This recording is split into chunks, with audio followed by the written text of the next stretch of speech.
First off, I really hated the movie. It was so good, I had to watch it again. That's how much I hated your film. So, Oh, that's amazing, man. Thank you. Thank you, Greg. It all means a mountain, brother. We so love your hate. so here's the thing. Just from the movies I've seen of your stuff, you guys really know how to create a sense of place. And so with this, how are you guys able to visualize the environment? It really felt lived in as opposed to just obligatory exterior shots. Can you guys talk about visualizing this whole location and how much work it took to get there? Yeah, man. I mean, honestly, so much of that comes from being in the area, right? So like we really wanted to be true to the area. We wanted to did a lot of scouting. We land very early in the location. This one's obviously no exception. We drove up and down the hollers there of Louisville, Kentucky. We shot outside of Louisville in Knob Creek. So it's like old bootlegger country. So there was obviously like a theme that permeated through so the more contemporary vibe of Big Cat and her organization. But yeah, no, it took a lot of weeks driving around, getting to know the locals, and once they figure out that you don't want to steal their leaf blower, they're very warm and friendly, and they welcome you into the community. And we were just grabbing stuff out of people's yards. We're like, hey, we love that truck. Can we use it for our movie? Like it was pretty great, honestly. So I think that like the work we do there in the area, getting to know everybody in the area and getting a sense of them and their environment really helps in the authenticity of the pictures. And then I think a lot of the rest of it is just editing and I mean, really trying to put things in certain places, to push the story and push the character of the place as well as your characters. Like when you start to push it on their location, and you build in from those big high shots and kind of come in on this small town. I think it really gives you a kind of a cool from bird's eye view to grounds level of, oh, okay, I know where I'm at. I feel like I'm there. I feel like I know these people, or I'm starting to realize where these people are from. Yeah, we really try to set it up so that you can get engrossed with the place like you would a character. So I know from the last conversation, you guys are huge film fans, and I'll tell you, Ridley Scott's Kingdom of Heaven director's cut is one of my all-time favorite movies. So ever since Yes. then, Orlando Bloom can do no wrong for me. So just wondering, I know you guys have more professional ways of casting Orlando, but was that ever in the back of your mind? And was it pretty much casting him was pretty much a no-brainer as far as taking on this role for you guys? So wait, let's just talk about Kingdom has had a director's cut like for a let's just second. talk about how that needs to be seen for a second here, because honestly, like I saw the original theatrical version in a movie theater and was underwhelmed. Don't exactly have the same exact. And then you see that director's cut and you're like, holy Moses, longer is much, much better in this case. Yeah, I remember we had a conversation with Orlando about it because we were such fans of the director's cut, and he had a similar feeling. He was just like, "Yeah, I remember when the film came out, I watched it. He got to see the director's cut before they cut it down, and he said he remembered watching the director's cut because he thought that was going to be the cut of the film. That was what he was sent first, and he loved it. He was like, "Oh my God, I'm so excited! This is such a great film, so proud of it." And of course, Ridley Scott's a legend, so it's obviously you've got the goods there. So when it came out in theaters, he was underwhelmed as well. And he was like, man, what happened? Like that's not the movie I saw. And he was so stoked, he said, to see it get a rebirth with the director's cut because he was so proud of that film. Yeah. But so Yeah. for Orlando per se, right? So we did a movie called Small Town Crime previously, and we sat down with Orlando after that film because he liked it. And we just had like a 2 hour breakfast with him one day and just got to know him a little bit deeper than the Lord of the Rings and Pirates of the Caribbean that we'd all seen. Like obviously Kingdom of Heaven, much different movie, but we liked the guy that we met and we wanted to make something with him and he wanted to make something with us. And we're like, man, let's find something to do together. He seemed to have a real appetite for doing things he hadn't done before, really pushing himself and really trying to go into some genres and some types of films that we'd never seen him before. And we were really excited by that. So when we got this script, Jonathan wrote a great script, had popping characters and popping dialogue. We loved the story. But imagining Orlando in that role really was the coup de grace for us. And after we read it, we said, man, if we could get Orlando in a role like this makes this like 10 times more exciting for us. We sent him the script, and thank goodness he had a similar reaction. Well, you guys knew that Andie Macdowell would hit it out of the park as Big Cat. How cool is it for you guys to actually cast her and show just the world that she can just do this with relative ease? Because you guys know her filmography. She's more than willing, more than able to do it. But to actually show this different type of role and show it to the world, that must mean a lot for you guys as well. look, you know that Andie's a Paramount talent, but I don't know that we knew that she would do this role, and that's being perfectly authentic with you. Like, That's from he's saying from more like from Inception or from more like when we read it, were we thinking of Andie MacDowell when we first yeah, read like it? what we were, and that name she came up, and I honestly, I'm the one. I'll take the flack on this. I was like, man, I don't know if she's gonna do it. Like, she's never really done anything this full send in this direction before.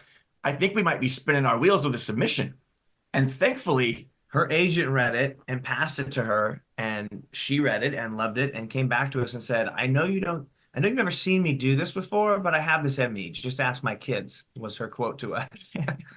And so she, on the Zoom call, we did a Zoom call with her, and she really kind of brought a little bit of flair of the character. She had like these black leather pants on, and she was very pleasant, but she would absolutely give us these little kicks. Yeah, And there was like, an oh edge. man, okay, we can see her doing this. Like, I think she can crush this. Yeah. I really love that Red Right Hand. I like escapist action fare, but can you talk about there's a different layer to this? There are people. I mean, it's uncompromising as far as the fates of certain characters, and it doesn't go for the um, sort of the milk toast escapist fare kind of film. This is a lot more than that. Can you guys speak to that? Sure, man. I mean, look, for us, I think you're talking about your like investment with the characters, right? Like, we really, for us, that's a critical part of having the stakes and the action set pieces play better and have more gravitas towards the as the film plays out. So yeah, I mean, for us, like, we want you invested in the environment, in the characters, in their plight, what they're working for, right? What their struggles are, their foibles. That's what really, for us, builds a three-dimensional, fully tactile film. Yeah. Yeah. Final couple questions. How cool is it for people to completely ask you on a day-to-day basis, when are we going to see Fat Man 2? That must be cool for you guys, but also you have to realize there must be a lot of work because you can't just do everything overnight. There's scheduling, there's pre-pro and all that stuff. So I'm going to ask you for the millionth time, when are we going to see Fat Man Yeah. 2? And how cool is it to know that people are really behind you guys as far as your filmography and a follow-up to Fat Man? Oh man, it just warms our heart, honestly, that I mean, every one of these films, is a 2-year journey, right? I mean, Fat Man took us 14 years to get it on the screen. So that have people respond to it and have it resonate really means a mountain. It really does. As far as a Fat Man 2, we're working on it. We're actually we're going into some shops to see if they're interested in partnering on it here pretty quick. So Yeah, we've got a really cool idea we're very excited about. Yeah, we're just gonna have to see if we can galvanize the town around it as well. But I mean, we've had conversations with Mel and Marianne, and they've been more than gracious in saying that they would come back and reprise and want to go and get after it again. So we couldn't be more excited. Yeah, it's just timing. There's a lot of moving pieces to something like this, so it's definitely a timing thing because no one like sort of stops and waits. It's a lot of like, okay, can we do this in between all these other projects that all these other people have working, and then like Esh and I, like we got to keep moving as well. So yeah, the cool thing is that we're heading out on some pitches here in the next couple weeks actually.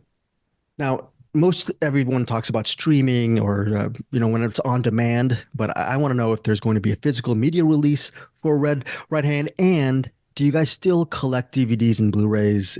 Because I'm sure you have, and do you still collect, or are you just storage space wise, you're just all about streaming now and sold out and sold all your physical media as well? What is your take on that? like Both. yeah, both. Like, Ian does have a really impressive collection still. I unfortunately parted with mine, but I've still got all the films and such in the catalog. And then I do have a select few titles on disc still. There's a lot of stuff that you can't get on streaming, so obviously you got to hang on to those. Yeah, there's and a lot of times you'll get these cool collector's editions, or these, and maybe they don't even say collector's edition, right? But they are an edition that has a bunch of special stuff on the DVD or the Blu-ray. And you can't even find that. You go look for the film somewhere on Apple or Amazon, and they don't have, some of them do. Some of the newer titles have a lot of the commentaries and this and that you can access possibly, but most of them, or a lot of them, that a lot of the older titles especially, they don't carry those over, and they didn't put them on the streaming services. So there's only one way to get to them. And The hard copy. yeah, and I'll say this: there's not a day that goes by I don't regret selling off my collection. So Oh, I feel your hang on pain, to man. them. I mean, even dollar store purchases, they're worth it. I mean, they're worth it just for the collection. So, Ian, that's why you're just holding on to the dream, right? And are we gonna in the future?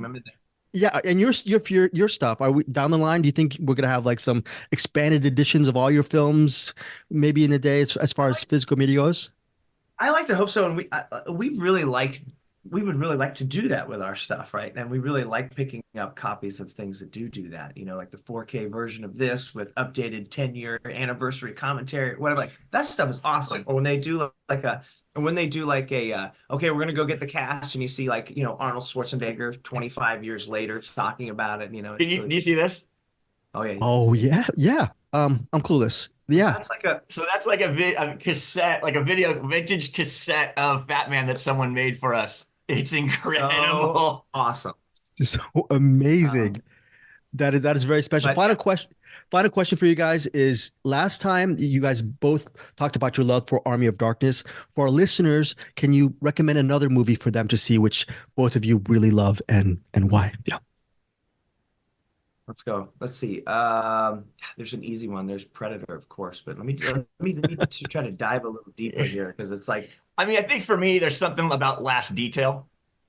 You know, About the whole guys bonding and that whole thing. That movie really resonates with us. We try to watch it frequently. I guess let me say Last Picture Show. Ooh, two last. Let's go Last Detail and Last Picture Show. And why for Last Picture Show for you? Just because of Bogdanovich or the? That was such a huge influence on us. And I mean, you could say that there's even a piece of that film in this film because I mean, you're talking about a rural, small town that Peter Bogdanovich just absolutely crushed that adaptation. And you can feel that town, you can feel those kids, you can feel that woman. It's an amazing piece of cinema. And I mean, you watch a movie like that, it captures a time and a place so well. You absolutely strive to do that with no matter what you're making. Yeah, capture that time, capture that place, capture it. If you watch one of our past films, Lost on Purpose, you'll definitely see a through line with our love of Last Picture Show and HUD and American Graffiti. There's so many great ones, man. Thank you guys so much for your time. As always, absolutely loved your film. So looking forward to the next couple of years, right? Thank you, Greg. We appreciate you, brother. Can't wait to see you again soon. All right, take care. Thanks, man. Okay, bye.